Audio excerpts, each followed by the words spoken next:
En général, il y a à peu près 1 an et demi pour mettre en service des bornes à partir du moment où on a décidé de les installer. C'est pour 2 raisons.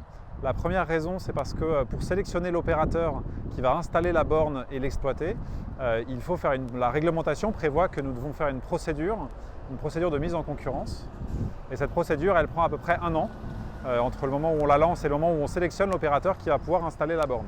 La deuxième raison qui fait que ça prend du temps de déployer des bornes de recharge pour véhicules électriques sur les aires de service, c'est la puissance de ces bornes et le raccordement nécessaire au réseau électrique.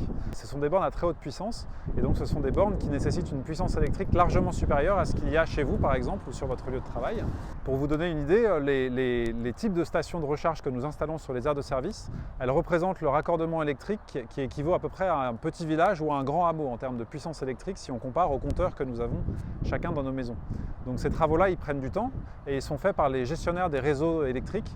Donc ce sont des délais qui peuvent prendre de 6 mois à 1 an. Donc ce qui fait qu'avec la procédure de mise en concurrence, c'est pour ça qu'on arrive en général avec des déploiements qui prennent à peu près 1 an et demi entre le moment où on décide d'installer des bornes et le moment où elles sont effectivement en service sur les aires de service.